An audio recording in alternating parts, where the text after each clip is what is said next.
तेज रफ्तारी से वो चुनाव लड़ रहे हैं, डीवीए का चुनाव लड़ रहे हैं और आपके सहयोग की कामना करते हैं, आपसे सहयोग मांग रहे हैं। सोनकर जी, आपके मन में क्या ऐसा वो फितूल आया? मैं फितूल की बात कर रहा हूँ। चुनाव एक बड़ी टेढ़ी खीर है, जो चुनाव लड़ता है उसे पता नहीं किस किस परेशानियों से गुजरना पड़ता है। तो आपके मन में कैसा आया कि आप चुनाव लड़ें? जब हम वकालत में आए शुरू में, तो 2010 में मैं लॉ फैकल्टी से मैंने लॉ किया, CLCC कैंपस लॉ सेंटर से, DU से जी। और उसके बाद मैंने यहाँ आने के बाद देखा कि जो नए वकील हैं, जितने भी नए वकील आते हैं, वो इतनी परेशानियों में, इतनी समस्याओं में घिरे रहते हैं जिनके लिए कोई नहीं होता।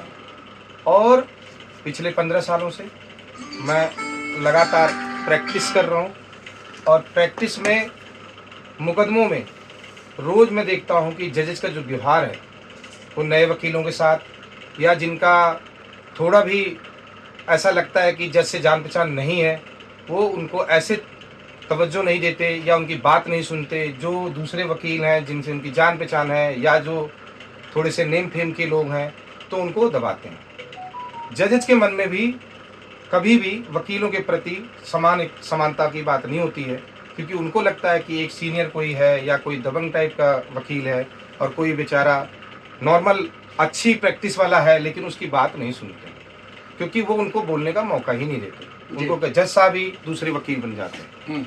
तो उसकी वजह से मुझे ऐसा लगा पिछले 15 सालों में, जो मैंने महसूस किया कि उसके लिए एक सशक्त बार की ज़रूरत है। जो बार और बेंच पहले हुआ करती थी, जिसमें जजेज बार से डरते थे और बार की बातें सुनते थे, लेकिन पिछले कुछ सालों से जो बार की जो वैल्यू थी जजेस के मन में, वो कम हुई है। जिनकी वजह से मुझे ऐसा लगा कि अगर हम जो प्रैक्टिसिंग एडवोकेट, जो प्रैक्टिस कर रहे हैं और जिनको समस्या, जो प्रैक्टिस करते समय जो दर्द है, समस्याएं हैं, चाहे जजेस से संबंधित हो, चाहे पार्किंग से संबंधित हो, 30,000 में नाली से संबंधित हो, पानी भर जाता है, चैम्बर नहीं है, सीट नहीं है, बहुत सारी ऐसी समस्याएं हैं। और जो नए बच्चे हैं, जो यंग लॉयर्स हैं, उनको सही मायने में ना इंटर्नशिप हो रही है, ना उनके वकालत के लिए कोई पैसे दे रहा है, ना कोई पैसे मिल रहे हैं, ना केसेज होते हैं, वो बेचारे यहाँ वहाँ परेशान घूम रहे हैं।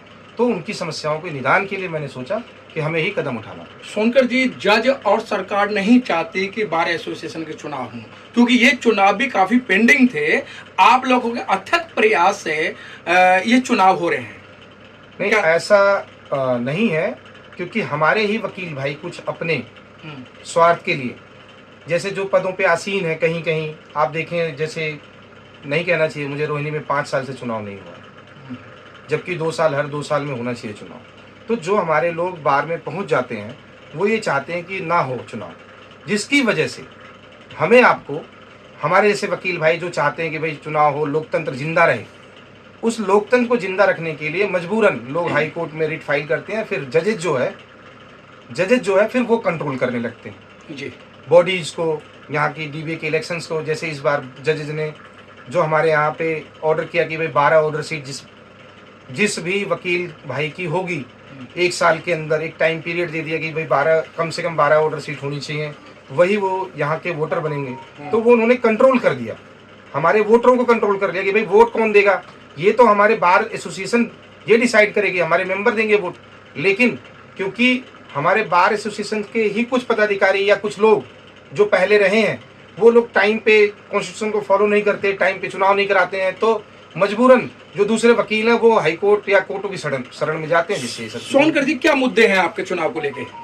भाई साहब, यहाँ पे जो मुद्दे हैं, वकील एकता, सबसे पहली बात यह है कि वकीलों के मन में जो वैमनस्य हो गया, भाईचारा खत्म हो गया है, एक दूसरे को मतलब ऐसे देख रहे हैं, ये चुनाव में हम चुनाव लड़ रहे हैं, हम देख रहे हैं कि भाई उसके सपोर्टर हैं, वो उसके सपोर्टर हैं, वो उसके साथ है, वो उससे लड़ने को तैयार है। उससे जो वकीलों की एकता थी वो खत्म हो गई है। उसको सबसे पहले उसको वापस लाने की कोशिश करेंगे। दूसरा, जो 30 जारी की समस्याएं हैं, 30 जारी में जो समस्या है, सबसे पहली समस्या है पार्किंग की समस्या। यहाँ पे पार्किंग नहीं है, पार्किंग की इतनी समस्या है जिसका कोई हिसाब नहीं है। उसको हम कोशिश करेंगे कि उसको हम, ये जो जगह मिली है हमें अभी यहाँ पे, जैसा मुझे पता चला है कि वहाँ पे सिविल लाइन के पास, पुलिस लाइन के सामने जो कुछ जगह आई हैं, अगर वहाँ पे पार्किंग की व्यवस्था हो सके, मल्टी लेवल पार्किंग बन सके, जजेस से परमिशन और जो है कि सरकार से सहयोग लेके, कोर्ट डीबीए अपनी तरफ से सहयोग लेके उसके लिए करें। दूसरा, जो जजेस का बिहेवियर यंग लॉयर्स के प्रति, जो नए बच्चे आ रहे हैं, कई बार होता है कि वे प्रैक्टिकल चीज़ें नहीं पता होती हैं, तो जज उनको वहीं कोर्ट में, भरे कोर्ट में डांटने लगते हैं, समझाने की बजाय या कहने की बजाय कि भाई आप सही से कर लो।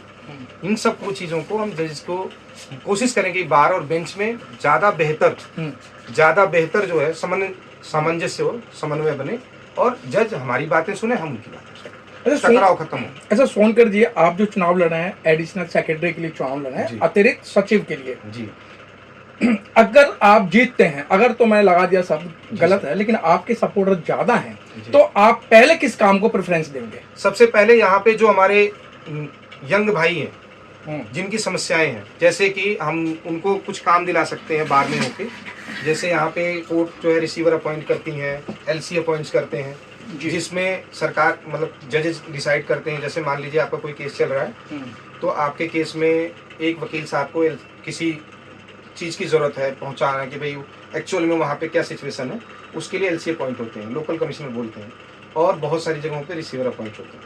तो उसमें कोशिश हम करेंगे कि सबसे पहले जो हमारे यंग लॉयर्स हैं, जो वकील भाई जिनकी प्रैक्टिस 5 साल से कम है, उनको कम से कम रोटेशन बेस पे, कम जितने भी कोर्ट हैं उनसे हम कहेंगे कि आप रिसीवर अपॉइंट करें या लोकल कमिश्नर अपॉइंट करें। तो सबसे पहले हमारे जो यंग लॉयर्स हैं उनको रोटेशन बेस पे कि सबको महीने में 2 महीने में एक काम कम से कम उनकी जजेस की तरफ से, बार की तरफ से उन्हें मिल जाए, जिससे 20-25-50 हज़ार रुपये उनको कमाई हो सके। अच्छा, दूसरा, ये पहला काम हुआ। दूसरा ये हुआ कि सर हम ये चाहेंगे बार में बैठ के कि वे वकील भाई जो एक पहले हुआ करता था कि एक सीनियर है, जूनियर है, उसके बीच में जो फर्क आ गया है, उनको हम कोशिश करेंगे कि अपने जूनियर्स को, अपने लोगों को हम समझाएं कि भाई ये सीनियर हैं, इनकी तवज्जो दो, इनको रिस्पेक्ट दो भाई, जो तभी आपको वो अपना स्नेह देंगे। जब सीनियर को आप तवज्जो देंगे, रिस्पेक्ट देंगे, तो ही आप जूनियरों को स्नेह मिलेगा, प्यार मिलेगा। फोन कर दिए, टोटल वोट डीवीए में कितना है? सर इस बार जो है 4400 कुछ वोट टोटल है, जिनकी क्योंकि वो 12 ऑर्डर सीट और फिर कैश और इसकी वजह से टोटल आज की डेट में जो वोट है यहाँ पे 4407 के आसपास वोट, जिसमें मुझे यहाँ पे नहीं कहना चाहिए इस सब चीज़ें कि भाई कितने वोट कहाँ हैं, लेकिन ये है कि 4407 वोट में से 35-3600 हो सकता है, 3700-3800 वोट पड़े और 75% वोट पड़ेगा। हाँ, ज़्यादा पड़ेगा, क्योंकि इस बार वोट डालने वाले जो लोग हैं उन्होंने बहुत मेहनत करके अपने वोटिंग राइट को रिजर्व रखा है जी। 12 ऑर्डर सीट, फिर प्रॉक्सिमिटी कार्ड और ये सब चीज़ें हैं, तो वोटिंग परसेंटेज ज़्यादा। तो क्या लगता है कि जिस तरीके से आपने नॉमिनेशन करा, आपके साथ इतना लश्कर था, इतने वकील थे, तो और जो वकील यहाँ से जो चुनाव लड़े, नॉमिनेशन करा है, उन्होंने देखा कि और कोर्टों से लोग बुला रखे हैं और कोर्टों से वकील बुला रखे हैं, और यहाँ तक कि देखा मैंने उन्होंने काले कोट पहना के उनको कहा कि ये वकील हैं नॉर्मल आदमी। तो ये आपके पीछे जो लश्कर है, तो क्या है ये मामला? सर ये इसमें देखिए, ये लोगों का प्यार है, आशीर्वाद है, मेरे सीनियरों का, बड़ों का, भाइयों दोस्तों का प्यार है। और जो यहाँ 30,000 के, मैं आपको एक बात बताना चाहता हूँ कि मैंने पिछले 15 सालों से सिर्फ प्रैक्टिस की, वकालत की, अच्छा बुरा जैसे भी, मैं रोज कोर्ट में ही मिलता हूँ।